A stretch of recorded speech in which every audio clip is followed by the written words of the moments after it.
एक lease hold property क्या होता है, फिर एक लीज होल्ड प्रॉपर्टी का लीज 99 ईयर्स का ही क्यों होता है, उससे ज़्यादा क्यों नहीं, फिर परपेचुअल लीज क्या है। तो आज के वीडियो में हम इन्हीं सब बातों को जानेंगे। तो आगे बढ़ने से पहले आप चैनल को शेयर करें, सब्सक्राइब करें और लाइक भी करें, और साथ में ऑल बेल बटन को भी हिट कर दें ताकि आगे आने वाली वीडियो की जानकारी आपको मिल सके।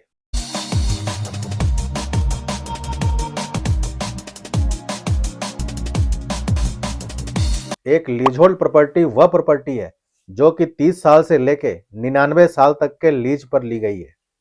तो यहाँ पर लीज का मतलब होता है right of use that property for consideration, यानी कि एक कंसिडरेशन के एवज में किसी प्रॉपर्टी को यूज करने का राइट लेना। तो लीज के केस में यहाँ पर सिर्फ पोजेशन ट्रांसफर होता है, ऑनरशिप ट्रांसफर नहीं होता है, यानी कि कब्जे का राइट जो है वह लेसी के पास आ जाता है, जबकि ऑनरशिप हमेशा ऑनर के पास ही रहता है। फिर फ्री होल्ड प्रॉपर्टी वह प्रॉपर्टी है जिसका होल्ड यानी कि जिसका राइट्स हमेशा ऑनर के पास होता है। वहां पर ऑनर्स के अलावे किसी और एजेंसी के पास कोई ना तो होल्ड होता है और ना ही राइट। अब अक्सर देखा गया है कि जो लीज होल्ड प्रॉपर्टी है वह ज़्यादातर केस में 99 साल की होती है, यानी कि वह प्रॉपर्टी 99 साल के लीज पर होती है।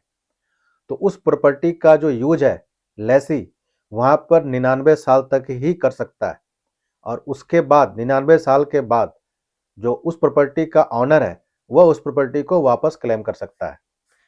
तो अब जहां पर लीज 99 ईयर्स की है, वहां पर उस प्रॉपर्टी का ऑनर 99 ईयर्स के पूरा होने के बाद या तो उस प्रॉपर्टी को वापस मांगेगा या फिर वह फर्दर 99 साल के लिए लीज पर उसे दोबारा वापस दे देगा, जो लीज 999 साल तक का हो सकता है। तो यहाँ पर जो है वह लीज ऑनर के ऊपर, ऑनर के ऑप्शंस के ऊपर रह जाते हैं कि ऑनर क्या चाहता है।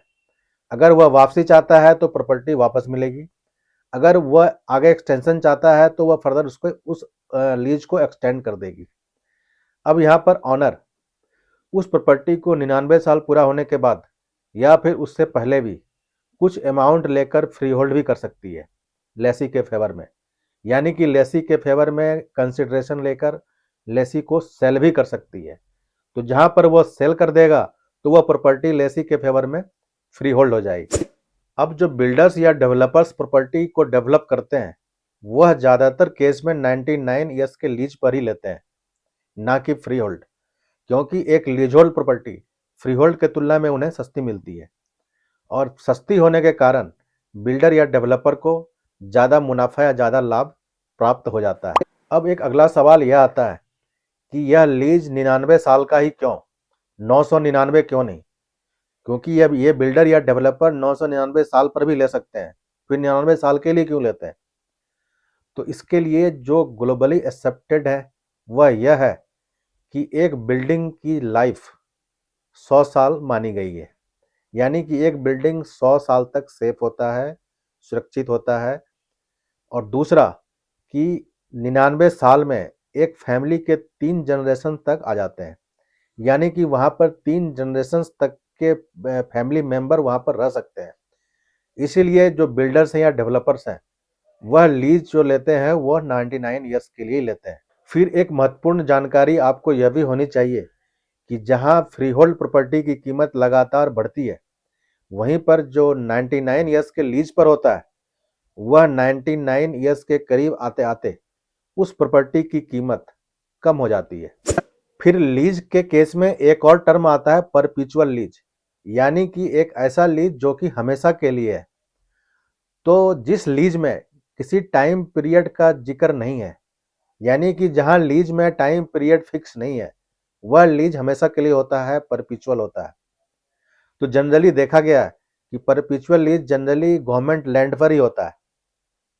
तो परपेचुअल लीज के केस में भी टर्म्स एंड कंडीशंस होते हैं, जहां पर लेसी अगर उस टर्म्स एंड कंडीशन को वायलेट करता है या कंप्लाई नहीं करता तो वह लैंड वापस लेसर को चला जाता है, यानी कि ऑनर को चला जाता है। तो इस तरह से परपेचुअल लीज में भी अगर टर्म्स एंड कंडीशन का वायलेशन हो रहा है तो वहां भी जो है प्रॉपर्टी वापस ऑनर को चली जाती है।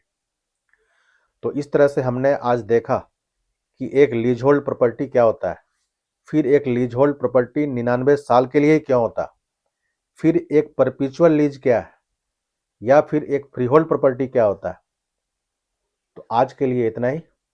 मैं जल्द हाजिर होऊंगा नेक्स्ट वीडियो को लेकर। तब तक के लिए धन्यवाद।